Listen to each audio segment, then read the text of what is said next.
ఓం శాంతి. బ్రహ్మబాబా జీవిత చరిత్ర కంటిన్యూ చేస్తున్నాం. దాదాకా సాక్షాత్కార్. బ్రహ్మబాబాకి ఎలా సాక్షాత్కారాలు అయ్యాయి? दादा ने गीता प्रसिद्ध अर्जुन की भांति यह भी साक्षात्कार किया कि सृष्टि में महाविनाश होने की परिणाम स्वरूप करोड़ आत्माएं परंधाम को वैसे ही लौट रही है जैसे पतंगे प्रकाश की ओर लपकते हैं. దాదాకి గీతలో మహా వినాశనం చూపిస్తారు కదా, అది కూడా ప్రాక్టికల్ గా సాక్షాత్కారమైంది. కోట్లాది మంది ఆత్మలు వినాశనం అయ్యి పరంధామానికి వైపు వెళ్ళిపోతున్నారు.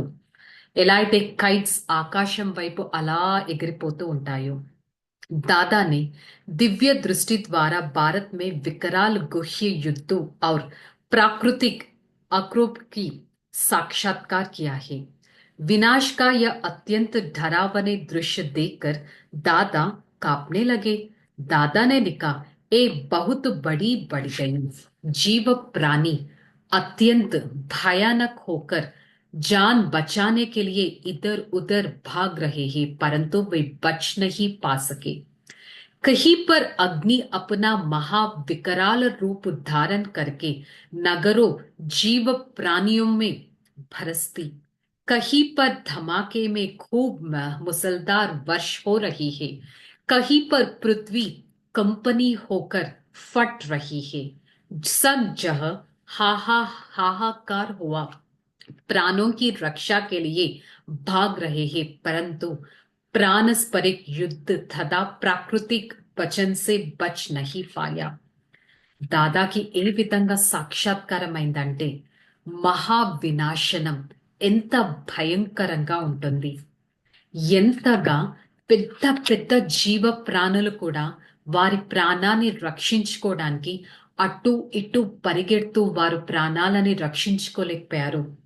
అక్కడక్కడ భయంకరమైన భూకంపాలు వస్తే, అక్కడక్కడ భయంకరమైన అగ్ని ప్రతి ఒక్కటి భస్మం చేస్తే, అక్కడక్కడ భయంకరమైన వర్షాలు, కుండపోతు వర్షాలు పృథ్వీని కూడా కంపిస్తూ ఉంటే, ప్రతి చోట హాహాకారాలే జరుగుతున్నాయి.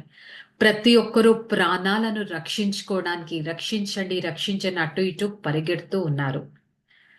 दादा जिनके आंखों में कभी किसी ने आंसू नहीं देखे थे, आंखों से अश्रुधार बही थी, कहते हैं, प्रभु बस कीजिए, बस कीजिए प्रभु, इतना भयंकर विनाश अब मुझे मोहिनी रूप दिखलाए. మరి దాదాకి ఫైనల్లీ ఎంత ఏడుపు వచ్చేసిందంటే, కళ్ళలోంచి నీళ్ళు వచ్చేసి, ప్రభు ఇంకా ఈ సాక్షాత్కారం నాకు చూపించకండి, నేను ఇంకా తలుచుకోలేకపోతున్నాను, ఇంత బాధలు ఇంత దుఃఖాలు ఉన్నాయా, ఇంత భయంకరమైన వినాశనం జరుగుతుందా, ఈ వినాశనం ఒక మోహిని రూపాన్ని ఎత్తింది, ఇంకా ఆపేసేయండి అని దాదా వినాశనం గురించి ఈ విధంగా సాక్షాత్కారం చేసుకున్నారు. ఇంకా దాదా జీవిత చరిత్ర మళ్ళీ మనం కంటిన్యూ చేద్దాం. ఓం శాంతి.